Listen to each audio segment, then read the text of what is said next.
The energy in the building, it really was palpable. As we say hello to our senior writer, Brian Windhorst. Brian, what to you was your biggest takeaway from watching Luka's first night with the Los Angeles Lakers? Well, the Lakers just handled this very, very well. First off, they picked the game to come back against the Jazz, a team that, just can't match up with the Lakers in talent. And the game was over after the first quarter, so there was no pressure really on the outcome of the game. But having him be introduced last, having the jerseys, having a big deal made about him, I think he felt a little bit of pressure. J.J. Redick said that after the game as well. First off, not playing in 6 weeks, you're going to feel a little weird going out there. But playing that in that purple and gold for the first time, I noticed he had to go over to the bench and ask for a bottle of water before the first time out. I think that mouth was a little dry for various reasons. But he didn't need to play great in this game. He played fine, and I think it'll be a good building block. And guess what, Malika? They get to play the Jazz again tomorrow. Right, and then he gets the All-Star break. This is a perfect onboarding for Luka Doncic. Yeah, I'm going to be honest. The only way you get in basketball shape is to play basketball, Wendy, so that water could have been just about getting back in shape. But for me, we know this. As when you're out, the only way to get back is to play basketball shape. And honestly, looking at that schedule, that's the game you're going to come back because you're coming off a calf injury. Coming back against a team like that gives you a chance to get in and get your feet wet without putting too much pressure on yourself offensively. So I love what they did with that and the other guys that got involved. Yeah, no disrespect to Utah Jazz. Will Hardy, my guy, I love you, my boy. But it is the Utah Jazz, so it's hard to take away or grade that game. But there were some positives. Yeah. Luka was, passive. You see some nervous. He was making some good plays. But if I'm a teammate of Luka's and LeBron's, this is where you get excited.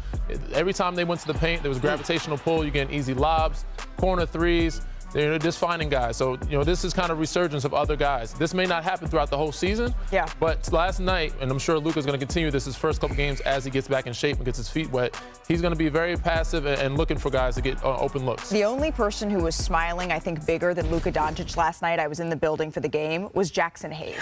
Him eating, getting fed at the rim to be able to continue to feed off of Luka's passes like that, that's the connection that I think, especially when other moves fell through, people were wondering, okay, how is this going to look? Who's going to be the big man that Luka Doncic is going to go to? And last night it was Jackson Hayes. But there were some fit questions, right, about Austin Reeves, UD, and I know you saw something there. He's smiling too. Austin Reeves is smiling too because he gets to continue to cook. We always wondered about Luka and LeBron getting the ball and how does Austin Reeves play off the basketball.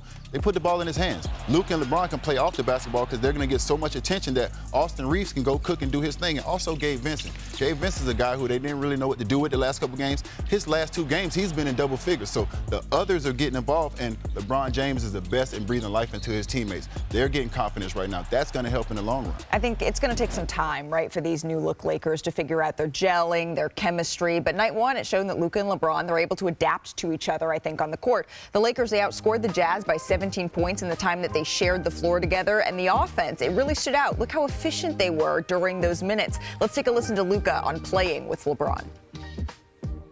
For me, it's special. I mean, he sees the game in a different way than a lot of people, and his IQ is insane. And just, have 2 guys like that on court, I think it's going to help the whole team out. All right. Last night, we're looking at LeBron and Luka, see what they could do together. Every players are going to break down. Obviously, you get a pick and roll. Utah, for some reason, was switching this. I don't know why you would do this with Luka Doncic. But this is what he does. He gets you in a one-on-one mismatch situation, gets downhill, draws the attention of the whole team. You see 5 players in the paint. See a guy in the corner. Now, not too many people can make this pass in the game. Luka's one of them. For him, this wasn't a great pass, but he still got it there. Rui, wide open 3, end of the shot clock. Ball back, team. Love that one. Similar situation. Luka gets the ball on the elbow. It's him and Bron now working a 2-man game somewhat. Bron gets underneath. Jordan Clarkson. Hit Bron slip into the basket, as well gets all 3 or 4 players in the paint. Easy kick out for Rui. Once again, Rui's he's gotta love this offense right now for him. He's getting open looks in the corner, uncontested threes, wide open shots. The Lakers offense have had the most efficient run in the team history in the last 6 games here. They've scored 120 points or more and made 50% of their shots in every game in the last recent streak here. So they're playing high and efficient basketball. They have high basketball IQ. Defensively, they're playing at a high level. They're going to keep it going. And yeah, that's something we've only Hopefully. seen really in 2020. So this is something that the Lakers, they're hoping that they can reinvigorate those championship vibes here. But a few days ago, gentlemen, though, we thought it wouldn't just be Luka making his debut for the Lakers. They had agreed to a trade to bring in Mark Williams from Charlotte as well. But as our Charania, who joins us now, reported, that trade, it fizzled out a little bit. There's been new developments in the Williams trade that was rescinded. Shams, what more can you tell us about what's going on between the Hornets and the league?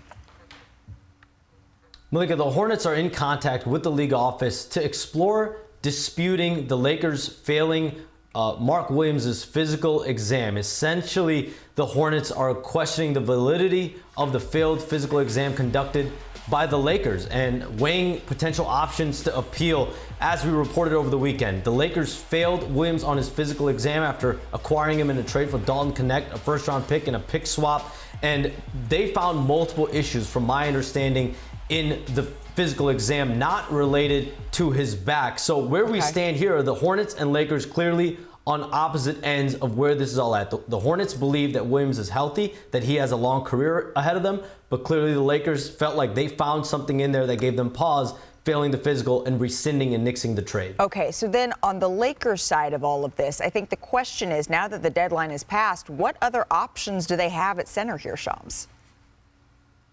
I'm told the Lakers are pursuing multiple big men in the marketplace right now. They know they need some size. Jackson Hayes right now is their only positional center. I would expect the Lakers to move on a potential big man in the next 24 to 48 hours. They are working. Rob Pelinka and that front office are trying to acquire a center. We saw how great Luka Doncic and LeBron James can make Jackson Hayes.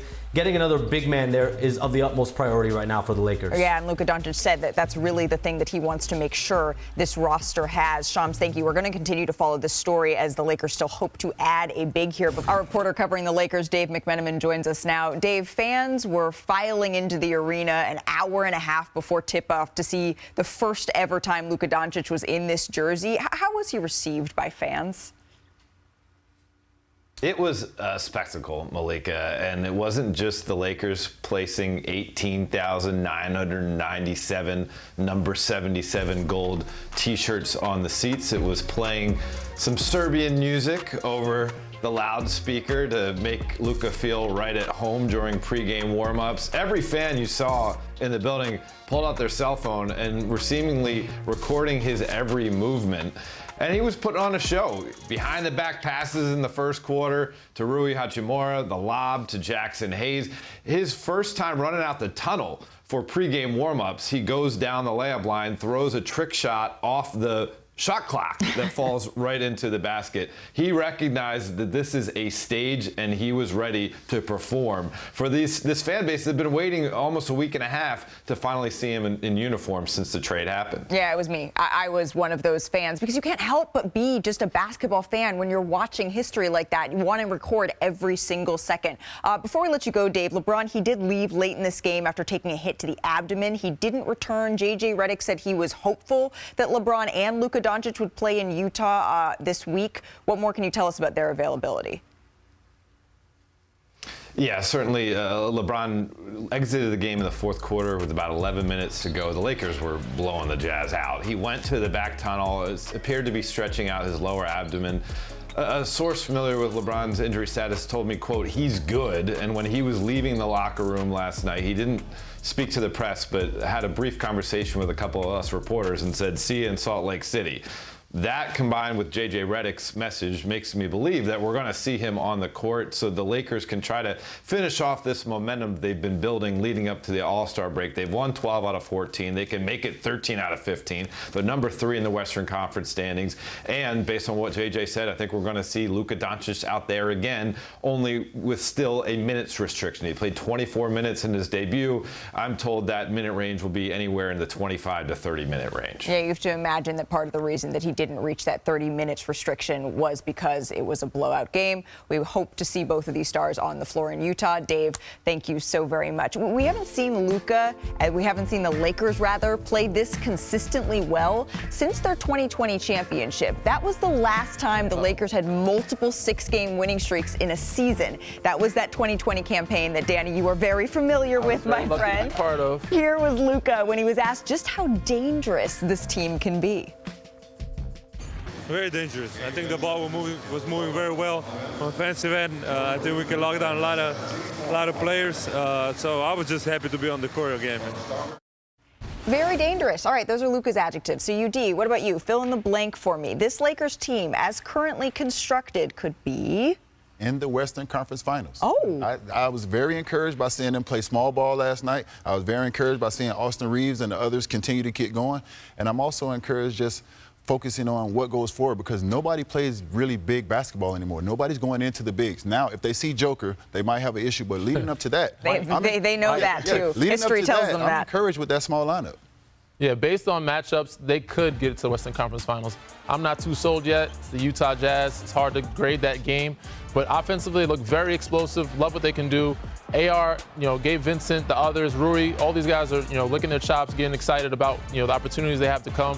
So offensively look great. Defensively is where it said there's some speculation, so we're trying to see what they can do and what they can guard on that end of the floor. So I'm not sure what the blank was there, but I'm maybe unsure. This Lakers team is currently constructed is an unfinished. I'm going to work on your fill in the blank here, Danny. What about you, Brian? Your fill in the blank. The Lakers team is currently constructed can be.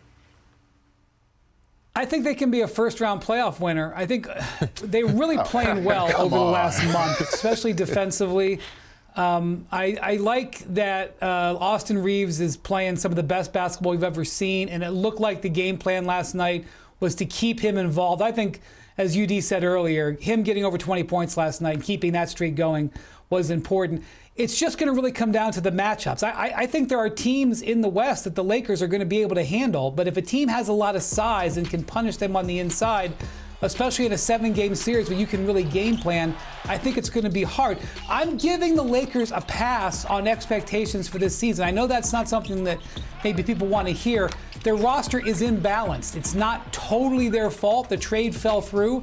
An imbalanced roster that's going to be sort of rushed together in the second half of the season doesn't typically lead to deep playoff runs, but I'm not taking anything off the table really either. They're 2.5 out of second right now in the Western Conference. It's tight. So was that technically an answer by Wendy? I'm still, UD, you get a gold star for the fill in the blank. I'm still trying to figure out what the blank was for both Brian and They can win a playoff round. Why is that not an answer? That's specifically filled in the blank. They can win a playoff round. Okay, they can win a playoff round. All right, before we go to break, Danny, UD, Brian, it was Luka's debut last night. Mm-hmm. I have a trivia question for you. Uh-oh. Ready for this? All right. In their 77-year history, thousands and thousands of players have debuted for the organization. Mm-hmm. Who is the player that had the most points in their Lakers debut? Out of every player. There's your boy. Oh. Yeah. Yeah. I almost forgot that. We got to answer the test. Danny Green. What do you mean no way, Wendy? Yes way. No way. Yes way. Against the Clippers in 2019. Was that a preseason game? It was early. It was our first regular season game. There you go. A lot of threes, of course. Not many twos, but. See? Yo, you had one of those spots where you didn't miss a three for like 3 weeks. I was going to say, how many of those were threes? A lot of them. Probably like 7 or 8 of them. Put some respect on this man's name is all I'm saying.